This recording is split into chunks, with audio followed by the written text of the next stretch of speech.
Zoo Buddies, brought to you by Animal House, your local hometown pet store in business for 40 years. 2934 Cypress Street, West Monroe.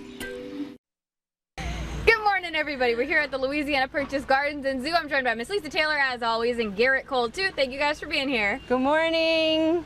We've got some stuff happening in the background behind us. We do. So do we want to address what's going on behind us before we get to what's in your hands? Sure. Okay, what's going on with this construction, which you probably can't even tell where we are in the zoo. Yeah, so we are, you know guys, we like to film over by reptiles when we're talking about reptiles. Well, our sidewalks and all our stuff is gone because all this great construction's happening with our new beaver, otter, alligator exhibits.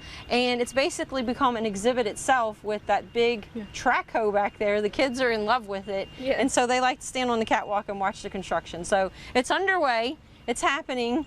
All the drainage is going in right now, and then I think they're going to start digging ponds here in the spring and then start building the night house for the beaver and otter. Awesome. And this will be, you know, there's going to be a lot more in this exhibit. We've talked about it a few times now, but it'll be more interactive than people have been able to get before. Correct. So very excited to see all this happen.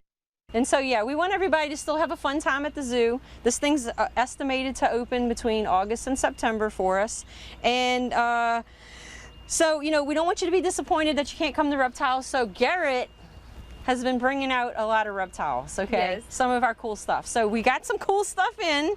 What is this? These are some of our insects. We have some blue Death-Feigning Beetles. Garrett's always trying to help me out with the Blue line. Death-Feigning Beetles. Yes. Okay, what a mouthful. It's a mouthful, and guess what? These guys are actually native to southwestern USA. Interesting. They And live in the desert areas. you said they're like a bluish color and they'll get maybe a little more blue? Yeah, so ours aren't really that blue right now, but we're hoping they're going to get bluer. Yes. You know, for when the exhibits and all open back up. You might see us walking around with a couple of these guys here when the weather starts warming up a little bit more. But they're pretty amazing. Beetles just in general, there's a lot of bug people out there. Yep. And these guys are pretty popular. Some people have them as pets, but we're very happy to have them for an exhibit animal. Yes.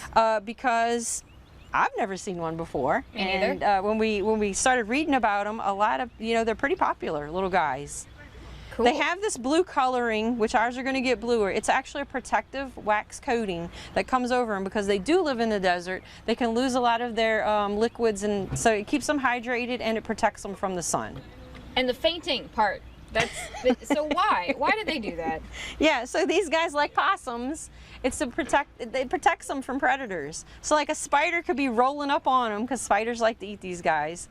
And so the beetle will be like, oh no, predator, and then bam, they faint, like this guy here. They roll over on their back, or they just become super still.